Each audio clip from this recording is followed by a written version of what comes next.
All right, everybody, so what I'm doing right now is I'm actually going to replace the smoke detector in my bedroom of my house here. Now, for ease of swapping this, I'm going to use the same brand unit. This is the Kidde, I guess is how you pronounce that. The reason I'm using the same brand is because they use the same plug, so I don't have to mess with the wiring.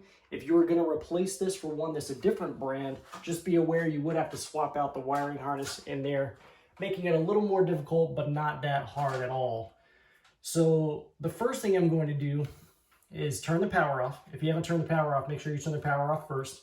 I'm going to unplug my unit. There should be a breaker for all of your circuits there. The next thing I'm going to do is once I have this off, I'm going to go ahead and pull the battery out of it so it doesn't start freaking out on me. Oh, to remove that from the ceiling, all you do is just rotate it counterclockwise and it'll kind of fall out. Very simple to do that. I know I missed that step there, but that would be your second step after turning the power off.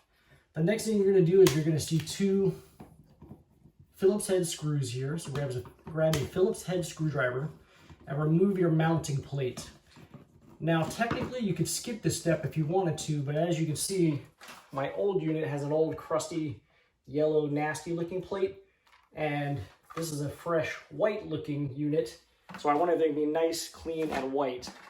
As you can see, there's residual stuff up in here. This lady used to burn a lot of incense and everything in the house, so that's why you're seeing that there. But if you were going to need to change your wiring harness, you would just pull your wire nuts down here, undo the wire nut, change your wires out, put the new harness on, and then place your new plate on. So there's kind of two different sizes on this plate, depending on which way you rotate it, based on the spacing between your screws there.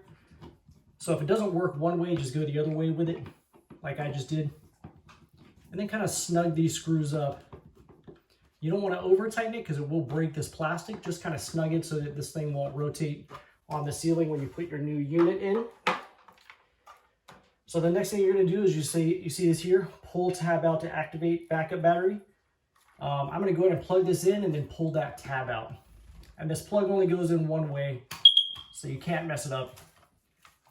Pull out that little tab for the battery backup. And then you're just going to get that in the slot, rotate it clockwise until it stops, and that is it, guys. You've got your replace by date and your install date here. You might want to write that on there before you put these up. That way you'll be able to see it and access it easily. And they already have a battery inside of them, so you don't need to buy a battery. So I hope this helps you with changing out your smoke detectors in your house. Get everything nice and safe. These are supposed to be replaced every 10 years. The rationale behind that is the sensors begin to not be as sensitive as they're supposed to be. So that's why you're supposed to change them every 10 years. I Googled it because I was like, why should you replace this after 10 years? That's the rationale. The sensor begins to fail. So guys, I hope this helped you out. Make sure you check out my channel. Hit that like and subscribe button, guys. Thank you, YouTube.